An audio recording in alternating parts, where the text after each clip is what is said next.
and that this is a new thing. In other words, take 3 mitzvahs. 3 mitzvahs. Lashon hara, the mitzvah of you should not hate someone in your heart, and you're not supposed to verbally abuse someone. Those are 3 important mitzvahs that have to do with your relationship with a fellow human being. Each one of them are mitzvahs that are related to anger. And anger is always used to defend yourself and to raise self-esteem by putting the anger on someone. For example, you should not hate your brother in your heart. You know what I mean? Mm-hmm. Why do I hate him in my heart? Why don't I tell him I hate him? Why don't I reveal to him that I can't stand him? Why? Because you're scared you're gonna... Because I'm really attached. And I'm afraid if I tell him that I hate him, he's not gonna like me. So I become my own worst enemy. So I don't say anything. I hate him in my heart. You see how it works? That's why people can't assert themselves. People get angry. So that's when the anger becomes unconscious. Why? Because they won't surface the anger, because it's going to antagonize the other person, and then he will hate me. Chas v'shalom. I can't get somebody to hate me if I tell him I hate him. So you're protecting yourself. So therefore, holding it in your heart and not saying it to him is a defense mechanism against losing his attention. So you're going to hate him in your heart and not tell him. So if suddenly you say, this guy did something to me, and I'm going to say what he did to me, how I was affected.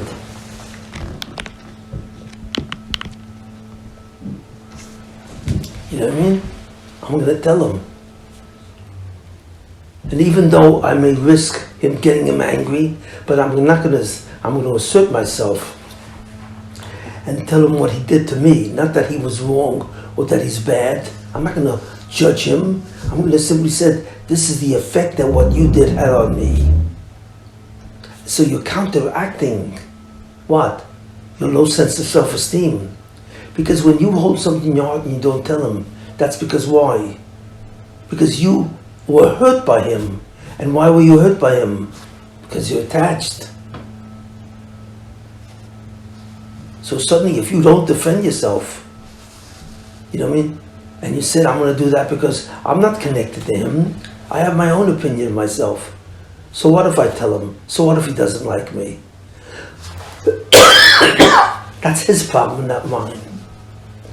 That thought at the time that you communicate with someone about why you don't like what he did to you is self-energizing, because you're not allowing yourself to use a defense mechanism.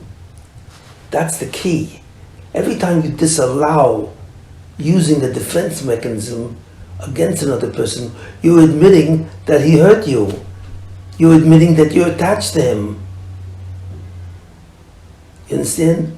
So that's the essence of it. Every time you reverse a defense mechanism consciously, you're really asserting yourself. You're saying something about your attachment. I'm not attached to him.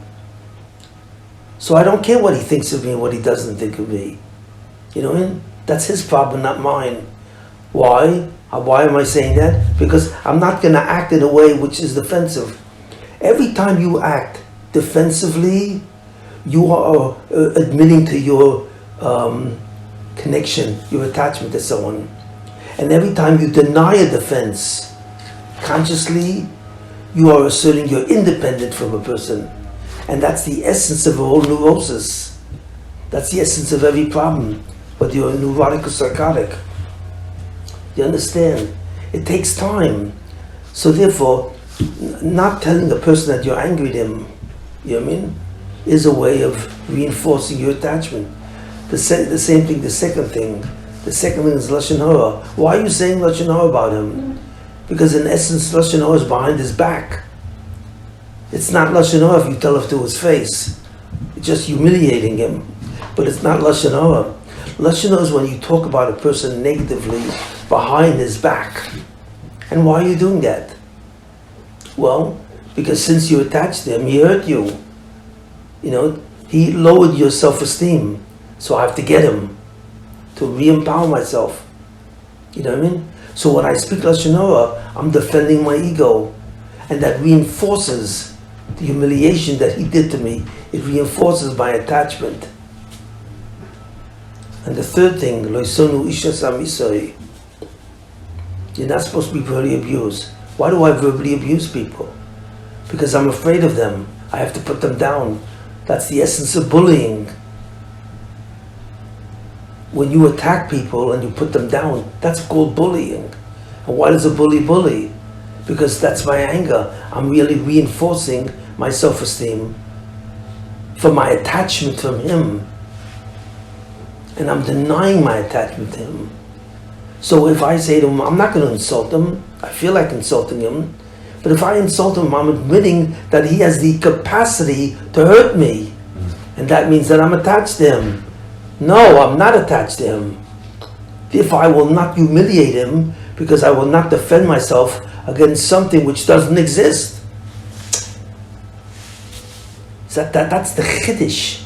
In other words, all the mitzvahs in the Torah, you know, are what? Are ways of saying to yourself, every one of them says to yourself, I am not connected to his opinion. It's a very sharp, you know, I think it's brilliant in a certain sense. It's very sharp.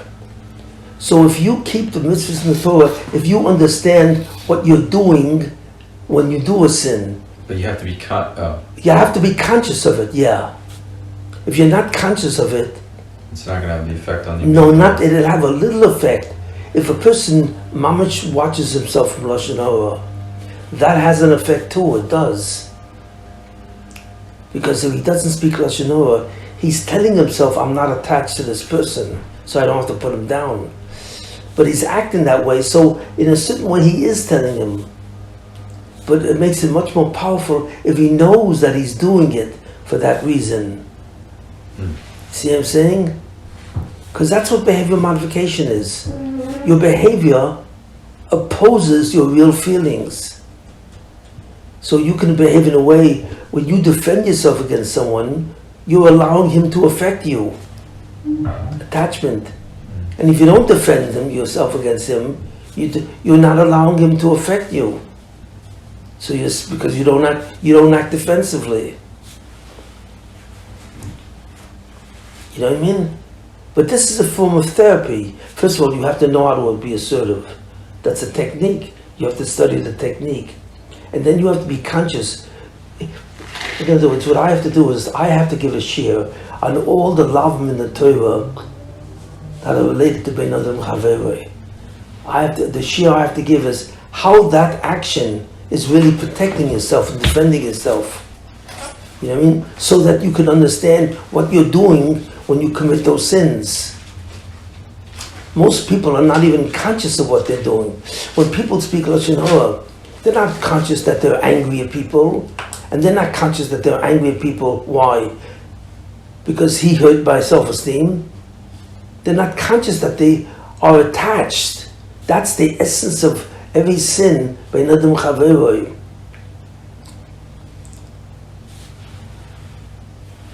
For example, Lo yisikam v'lo yisitor. That's another example. Thou shalt not take revenge. You know? So if a person comes over you and asks to borrow something, and you once did that to him and he didn't give it to you, you take revenge and say, no, you can't have it. Why? Because you didn't let me have it. So why is that the attachment? Because if he doesn't lend me his stuff, it means he doesn't like me, and that hurts me. That's attachment.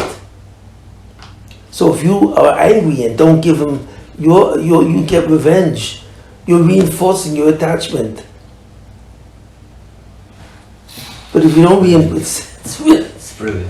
It It is. But if you understand that you're saying no to him to get him back. That's it. You know what I mean? If you understand that and you say, on the contrary, I'll be very happy to give this to you. And you're not supposed to remind him, I don't want to give it to you because you didn't lend me your thing. But I'll do it to the said. That's called loisito. In other words, the Torah is really telling you, loisito, you have to accept no for an answer. Why can't I accept no for an answer? Because the guy's a behemoth, because he didn't give me his thing. That means he thinks lowly of me. And if he does that, I think lowly of myself. So I'm going to get him back to my anger, which will re-empower me from his damage. No. You cannot admit that you were damaged. Because if you admit you were damaged by him, you were attached to him. So you're reversing the attachment. In other words, if I take the whole bunch of mitzvahs, I don't know how many mitzvahs there are, but another Rabbi wrote, and I analyze the psychologically, in depth, the psychological effect of that action.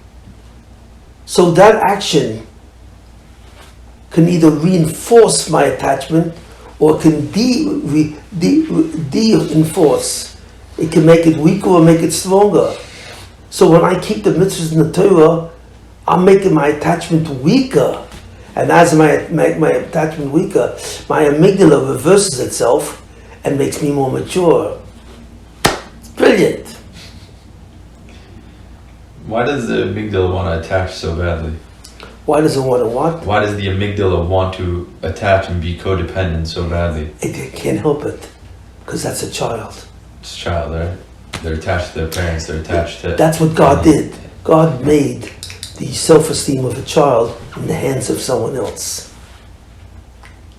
And that's to cause him to be shamed. Why cause him to be shamed? The mechaper and the chait of Adam Rishon.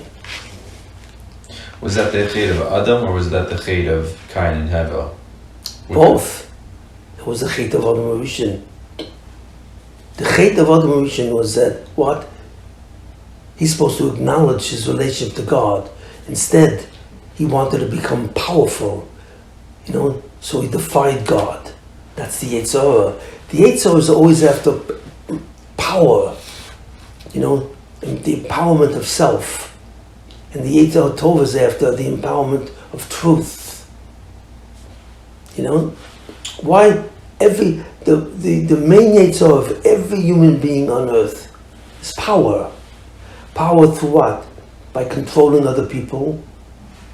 Power through gaining pleasures, where I accentuate the me, my pleasure. You know what I mean? And so on. That's the power, and the power of even hurting another person. Finally, the greatest thing which gives you power is if you kill someone, because I have control. I own his life. When you murder someone, that's the greatest statement. I am powerful. I took his life. So it's a series of steps, but it's all power driven. I'm number one. And he has to realize that.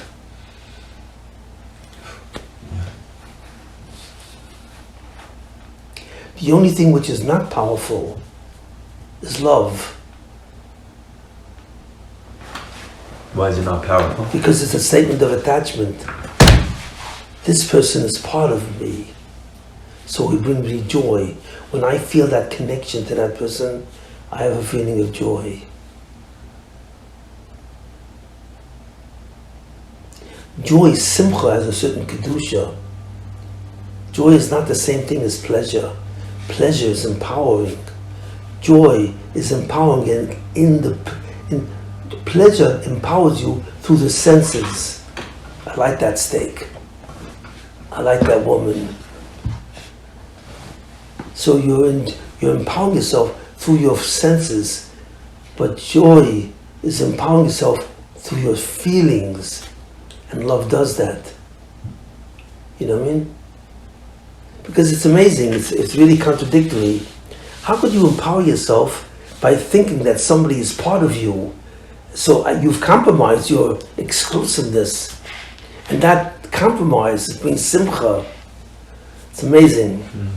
That's why Yir Shemayim, giving up your power to God, makes you the most powerful. Whereas the opposite should be true. Denying God what He's requesting is saying, no, I don't have to listen to you. I'm also a God. And that separates you from God. And that's disempowering. So therefore, what love brings is a contradiction. So in other words, what you're really doing, which has to be done, you're reinterpreting the Torah all in terms of attachment or separation. That's it. All the mitzvahs bein adam chaveroi have to do, am I attached or not? And if you do the mitzvah, all of them, even the essays. Well, we have to analyze that, but fundamentally, that's what it is. So, if you deny your ability to defend yourself, you're denying your ability to be attached, and you mature. So, if a person understands what he's doing because you're explaining it to him, and then every week you have a session with him. Okay, let's see. Did you embarrass someone this week? Did you do lashon hara this week? Did you hold something back when you should have told him? You analyze his behavior that week in relationship to the mitzvahs, and you tell him to write down every circumstance so he'll remember it, because normally you don't remember it. The amygdala wipes it from your unconscious, so you don't even remember it at all. In fact, while you're doing the action, you don't even know why you're doing it. You don't realize that all these mitzvahs are connected to the issue of self-esteem. It's very subtle. So you have to teach the principles of assertiveness, and you have to teach how all these mitzvahs bein adam chaveroi are related to your self-esteem. And by not doing these mitzvahs correctly, you are asserting what? You're asserting that I am attached to him and he hurt me. He hurt me. You understand? So once you understand the psychological significance of the mitzvahs, you can use the mitzvahs, the kiyum of these mitzvahs, to elevate your self-esteem and heal yourself, without even, just by knowing it, not doing the chait. Because when you don't do a chait and you do it as a mitzvah, you are asserting that he did not hurt me. Why? Because my self-esteem is not in his hands. I take control of my own self-esteem. I will elevate my self-esteem myself. I don't need him. You know what I mean? It's a very subtle thing. But basically, you can turn the Torah into a psychological device through the principles of behavior modification, and you can raise your self-esteem. It's shocking.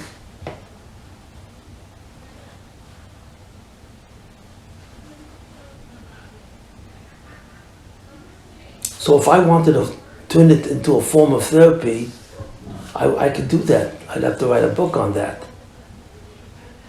I have to give a psychological definition of attachment or not through the mitzvahs, and I teach principles of assertiveness, so you know how to react to someone without hurting them. Put those two principles together, bang! The person now has a way to heal himself, even in the amygdala, which is unconscious. That is an accomplishment. It's really brilliant. I mean, I'm not bragging about it, but the concept is really empowering a person to do the mitzvahs. Let's do it.